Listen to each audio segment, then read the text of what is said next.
Баршаңызға сәлем. Бүгін біз дүниежүзі тарихынан келесі кезекті бейне дәрісімізді түсіндіретін боламыз. Бүгінгі өтетін тақырыбымыз феодалдық шаруашылық атты тақырып болып табылады.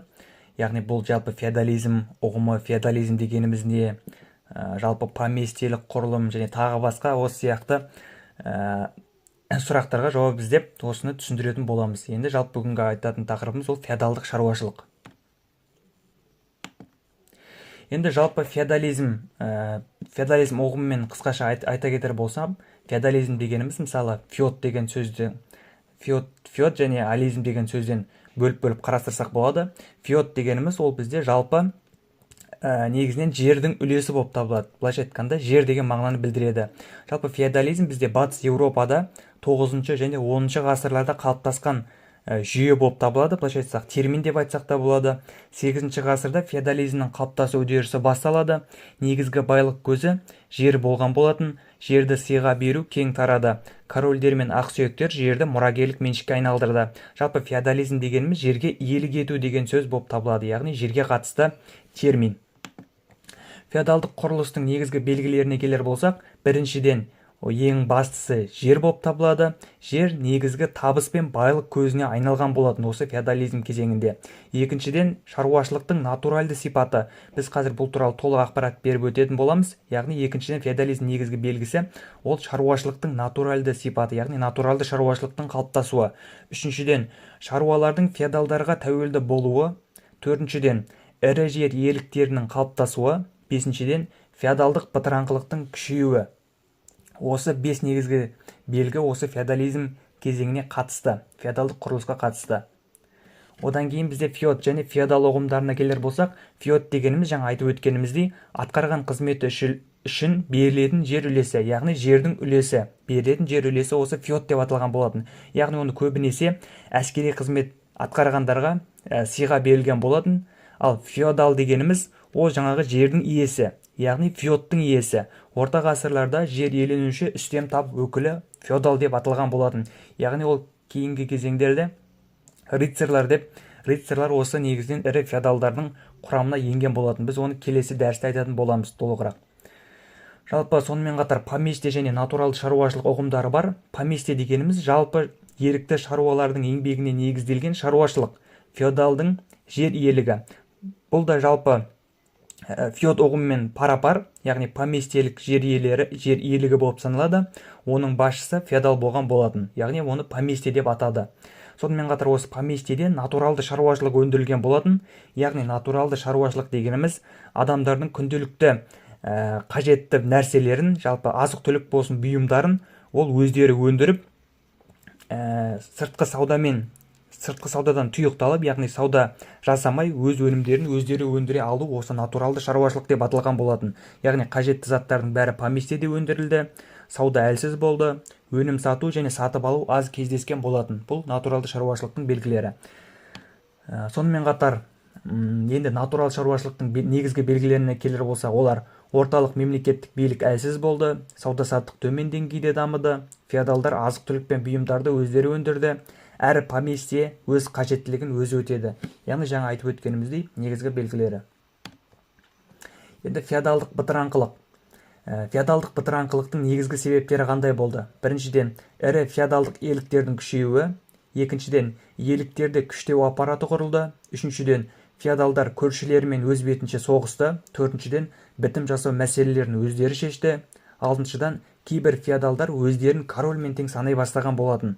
Яғни феодалдық бытыраңқылық дегеніміз жаңағы феодалдар, яғни жердің иелері бірте-бірте күшейе, тіпті корольге бағынбай өздерін корольмен тең санай бастап, барлық байлықты көздеген болатын. Соның нәтижесінде олар бір-бірімен, яғни феодалдар бір-бірімен қырқысып, яғни феодализм бытыраңқылыққа түскен болатын. Нәтижесінде феодалдық қырқысулар пайда болған болатын. Экономикалық және саяси байланыстардың әлсіздігі. Негізгі жалпы феодализм қалыптасуының негізгі себептеріне келер болсақ, ол бізде табиғат жағдайының қолайлылығы, жердің құнарлылығы, өзен судың жеткілікті болуы, әрбір иеліктің өзін өзі қамтамасыз ете алуы осы феодализмнің бытыраңқылыққа түсуіне негізгі себеп болған болатын. Сосын бізде замоктар атты ұғым бар. Замок дегеніміз ол бізде бекініс болып саналады. Феодалдың тұрағы, әскери, әкімшілік, саяси және сот орталығы. Қызметіне келер болсақ, сыртқы жаулардан қорғану, көрші феодалдардан қорғану, шаруалар көтерілісінен қорғану.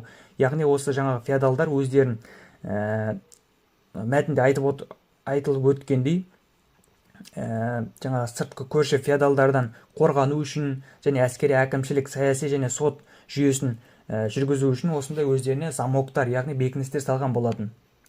Сонымен қатар донжон атты термин бар. Донжон дегеніміз көп қабатты мұнара. Замоктың негізгі бөлігі. Ерекшелігіне келер болсақ, жоғарғы қабатта феодал тұрды, төменгі қабатта жасақтар мен қызметшілер орналасты, ал ең төменгі қабат түрме рөлін атқарған болатын. Яғни суретте көріп отырғанымыздай биік қабатты мұнара ол донжон деп аталды. Осы орта ғасырлық феодализм кезеңінде және үш бөліктен тұрды деп айтсақ болады. Оның жоғары бөлігінде феодал тұрды, ортаңғы бөлігінде жасақтар мен қызметшілер тұрды, ал ең төменгі бөлігін түрме рөлін атқарды. Сонымен қатар ватчина ұғымы ол бізде жалпы феодалдық қожалық деген мағынаны білдіреді. Құрамына жер бөлігі кірді, құрылыс орындары, құрал жабдықтар, бағынышты шаруалар кірген болатын. Яғни оның осы барлық жүйе осы ватчина деп аталған болатын. Домен және шаруалар жеріне келер болсақ, жалпы бүкіл жер феодализм кезеңінде екіге бөлінген болатын. Оның бірі домендік жерлер, ал екіншісі шаруалар жерлері. Домен дегеніміз ол феодалдың жерлері, яғни қожаның жері домен деп аталды. Латынша доминус, қожа, яғни үстемдік ету деген мағынаны білдіреді. Ал екінші жер бөлігі ол шаруалардың жері, яғни тәуелді шаруалардың жері міндеткерлік өтеу үшін қолданылатын жер бөлігі саналады. Сонымен қатар сеньор және вассалдық қатынасқа келер болсақ, сеньор дегеніміз жалпы жаңағы жер беруші ірі феодал. Бұл сеньор дегеніміз жалпы феодалдардың ең ірісі сеньор деп аталған болатын. Бағынышылық қатынас, яғни вассалитеттік жүйе, бағынышылық қатынас. Вассал дегеніміз жалпы бағыну деген сөзді білдіреді. Жері аз феодал ірі феодалға тәуелді болды. Бұл феодалдық сатылық жүйені қалыптастырған болатын. Ортағасырлық қолөнерге келер болсақ, яғни ең алғаш рет бізде цехтар болып саналады. Цехтар дегеніміз бір мамандық иелерінің одағы, ұстаханалық ұйымдар. Бұл цех дегеніміз жалпы бірнеше адамдардың, яғни ол адамдардың барлығы бір мамандыққа дағдыланған болу керек. Осылардың барлығы бірігіп цехтық жүйені құраған болатын. Олар бірігіп жаңағы мамандығы бойынша өнімдер өндірген болатын. Цехтың ерекшелігіне келер болсақ, қол өнершілердің құқықтарын қорғады, өнім сапасын бақылап отырған болатын. Сонымен қатар бұлар цехтық жүйеде өздерінің тәрбиешілері болды. Сонымен қатар олардың өзінің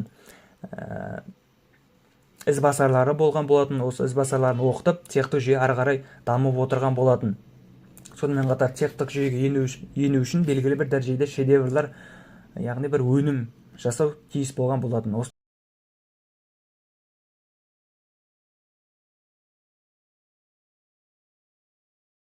Және де бізде коммуналдық қозғалыс болған болатын.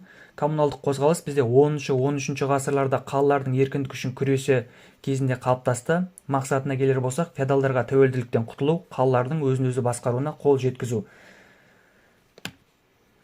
Осылайша біз бүгінгі феодалдық шаруашылық дәрісімізді аяқтаған болатынбыз. Сұрақтарыңыз болса, комментарийға жазып кетіңіздер. Сау болыңыздар.